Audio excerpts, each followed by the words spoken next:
Hi, I've recently made a couple of demos using that beat or beats very like it, one on the Perkons, one on this, and people seem to think it's a really complex beat, but actually the beauty of this is in its simplicity. It uses just two parts. It uses the bass drum and the snare drum, and they're panned hard left and hard right, and the beauty of this is the way it uses the three different velocity or volume levels you get on the 909.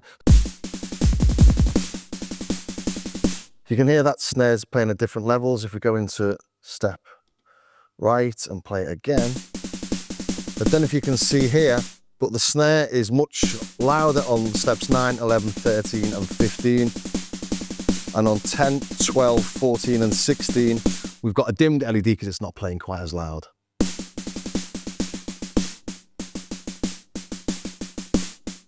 And you can hear the first step is much louder than the others. And that's the real beauty of this. That's where the genius in its simplicity lies. So I thought I'd run you through this little 4-bar loop we've got in here.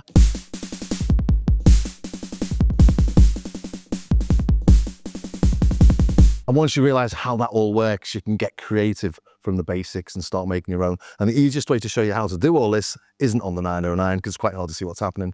The easiest way to show you is using this. It's the 909 from Roland Cloud, and that's because we've got this nice big edit section at the bottom so we can see what's happening step by step. And I've taken out all the quieter notes for now so you can hear what's happening in the main beat, as it were. Bar 1, bar 2, bar 3,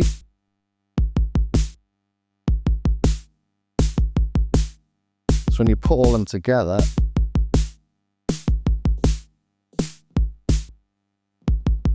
what you've got is a really simple beat, but you've got all the main hits on the start of the bar, and you've got those hits from the kick, for example, are all on the 8th. So the 16ths are the quieter notes in general. So bar 1 with the added quieter beats. And you can hear the kicks, dub-a-dub, dub-a-dub, dub-a-dub, and that's just not a constant flow at the same level. Same on bar 2. And 3. And 4.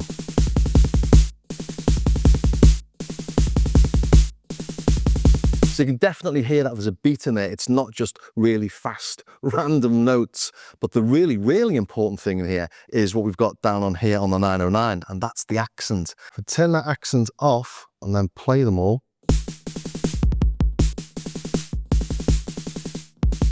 it doesn't have those clear punctuation marks. Turning it back up again,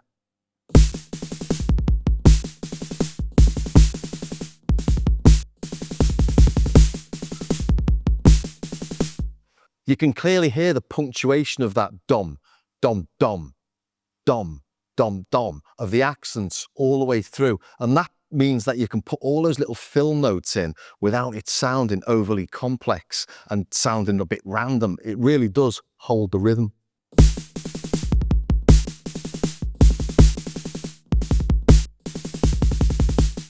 Without it, it's all right, but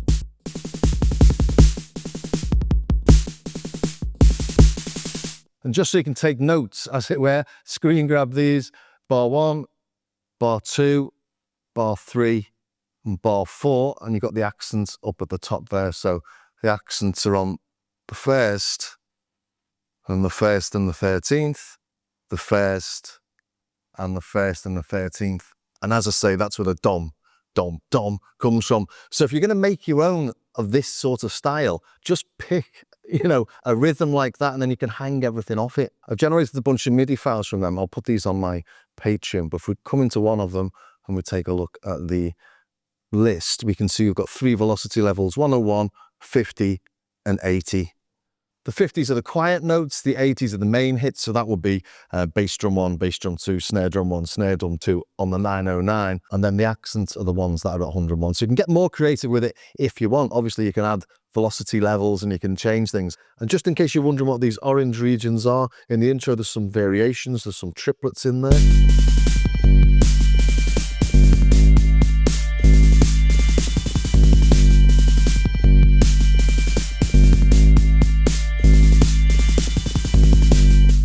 So again, take some screen grabs of these. And you can see where the triplets are here, and on this bar here. Then there's a bit more of a roll with the snare on the final bar. But just shows that you can do variations on it, really. Patrons will get the MIDI files, obviously. But if you don't want to pay a whole £3, take a little snapshot.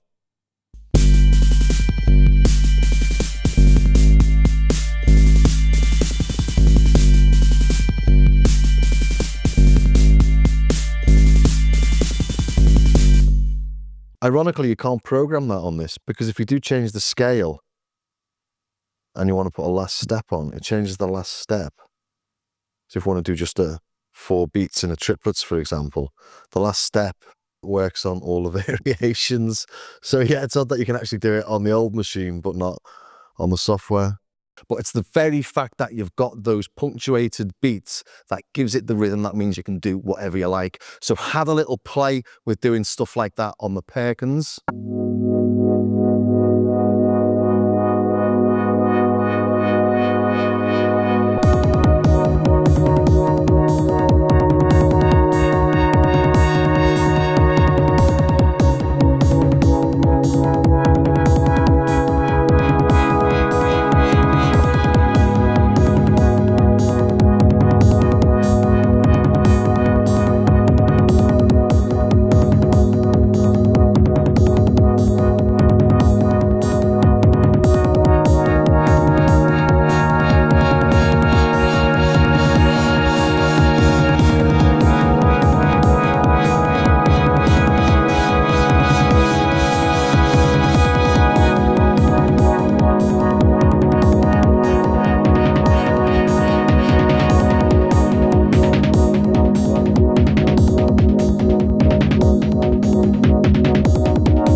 And with this, we can get a lot more complex, we can do more creative things. So the volumes, for example, you can have volume builds that you can't do on the 909, but you've just got to keep that constant rhythm.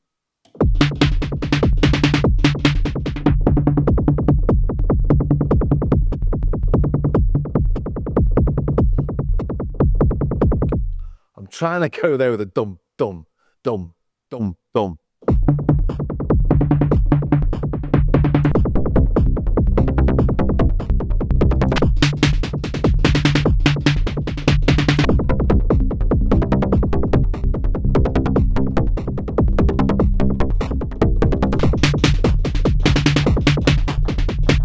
I think that sounded a bit better when I recorded it yesterday, but hopefully you get the idea. You keep the constant simple rhythm, you add those little passing notes there, and all those sort of middle notes, make sure they're on the eighths, not all over the place.